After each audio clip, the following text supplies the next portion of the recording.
Madam आम्ही का नाही यायचं तुमच्या सोबत? म्हणाली शिल्पासाठी तू इथे थांबणं गरजेचं आहे आणि सेठ तू त्या मंदारवर लक्ष ठेव। त्याचं ते मॅरेज सर्टिफिकेट आणि जे काही पोलीस कंप्लेंट केली आहे त्या सगळ्या डॉक्युमेंट्सचं व्हेरिफिकेशन करून घे। मॅडम आपण जाऊया, पण माझ्या मनात एक डाऊट आहे, म्हणजे त्या डोंगराच्या पायथ्याशी अनेक गाव असतील, म्हणजे प्रत्येक गावाचा शोध घ्यावा लागेल ना आपल्याला? हो, प्रत्येक गावाचा शोध घ्यावाच लागेल आपल्याला, पण आता आपल्याला काही क्लू सापडलेत ना? हो, पण आपल्याला आजींचं नाव नाही कळलं, ते शोधायला। मॅडम मी शिल्पाशी बोलून अजून काही माहिती मिळते का हे बघतो ना।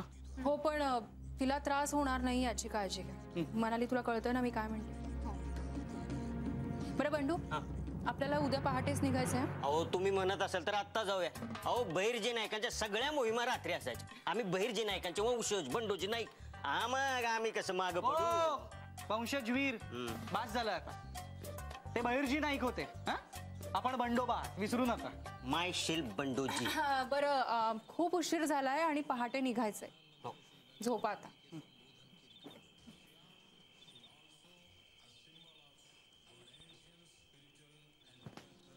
काय आत वाकून वाकून काय बघताय? ते म्हटलं मॅडम बरोबर पहिल्यांदाच चाललाय, लक्ष ठेवा आणि मुळात डोकं वापरा। कुणाचं? तुमचं। योग्य त्या ठिकाणी डोकं वापरा म्हणजे झालं। गावात काय घडलं ना, काय हरवलं तर माणसं आपल्याकडे यायचं। हो का? असल्या कामाचा आपल्याला एक्सपिरियन्स आहे। एक्सपिरियन्स नाही रे, इट्स एक्सपिरियन्स। तेच म्हटलो, एक्सपिरियन्स एक्सपिरियन्स एक्सपिरियन्स। हे बघ मी काय सांगतो ते पूर्ण कॉन्सन्ट्रेट कर। कॉन्सन्ट्रेट काय? लक्ष केंद्रित कर। डोळे बंद कर आणि एक्सपिरियन्स म्हण। ओ एक्सपिरियन्स म्हण, शिकायचं ना? एक्सपिरियन्स म्हण तुम्ही आहे ना? Experience experience experience experience experience. Very good, चालू दे। Experience experience experience experience experience experience experience आलं आलं एक्सपिरियन्स शिडराव एक्सपिरियन्स शिडराव एक्सपिरियन्स।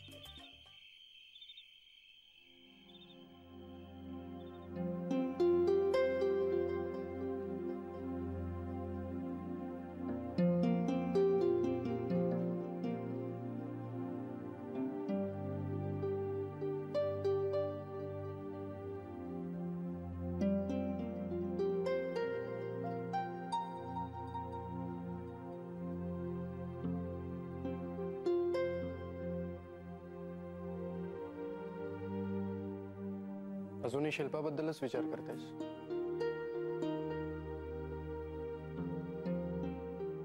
पण तिचं घर कळलंय ना आता? हो, आणि यावेळी आजींची खूप मदत झाली आहे मला। हा, मला कळलंय। आधी आई आजी मित्र असतोच, फक्त दादांची मदत घ्यायची बाकी आहे। माझ्या प्रत्येक केसमध्ये आशीर्वादाच्या रूपाने दादांची मदत होतेच मला। वाह, मग काय लाडक्या सुनेचं काम आता जोरात चालणार। अभि प्लीज मस्करी करू नकोस, यावेळी जरा कन्फ्युज्ड आहे मी। म्हणजे ती नेमकी कोण आहे, तिचा मंदारशी नक्की काय संबंध आहे, काहीच कळत नाहीये रे। थोडंफार कळलं मला, आजींनी सांगितलं। तू शिल्पाला सोबत का नाही घेऊन जात? नाही, नको। अरे म्हणजे तिथली माणसं नेमकी कशी आहेत तिथलं काहीच माहित नाही ना आपल्याला, उगाच आगीतून पुपाट्यात नको। शिवाय त्या आजी त्या खरंच प्रेमळ आहेत की त्याही नाटक करतायत? आणि शिल्पा ती खरी आहे? नाही म्हणजे तोही विचार करायला पाहिजे ना। केलाय, हाही विचार केलाय मी, पण त्या शिल्पाची खूप दया येते रे, बिचारी। एकतर तिला स्वतःबद्दल काही आठवत नाही, त्यात तिच्यासाठी अनोळखी असलेल्या माणसाबरोबर गेले काही दिवस तिला एकाच घरात राहावं लागतंय। त्यात तो सतत प्रेशराईज करतोय की मी तुझा नवरा आहे, तू माझी बायको आहे, माझं तुझ्यावर प्रेम आहे। काय अवस्था झाली असेल रे तिच्या मनाची। माझंही तुझ्यावर प्रेम आहे, मी पण तुला बायको मानतो, पण तुझ्या डोळ्यात मला माझ्याबद्दल काहीच दिसत नाही, काहीच आपुलकी दिसत नाही, माझ्या प्रेमाची काहीच किंमत नाही, काहीच पर्वा नाही। तू काय बोलतोस अभि? मंदार,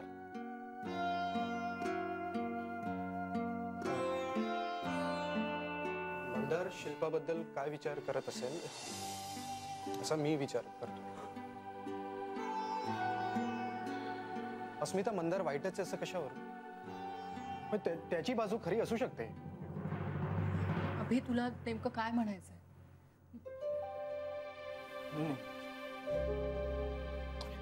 काय नाही असं. चल, एनिवेज तुला सकाळी उठायचं आहे ना?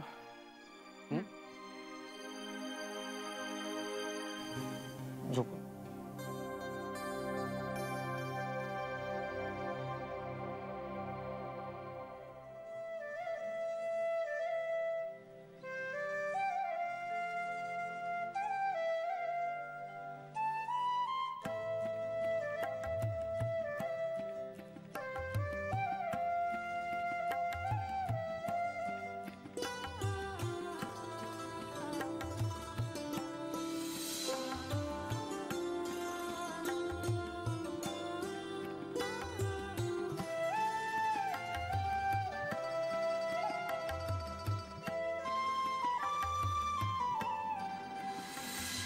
हे सगळं घडल्यानंतर याच्या मनात माझ्याबद्दल, आमच्या रिलेशनबद्दल काय भावना असतील?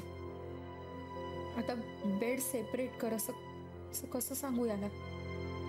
असं सांगितलं तर त्याच्यावर अविश्वास दाखवल्यासारखं होईल आणि दुखावला जाईल तो. काय म्हणालीस? नाही,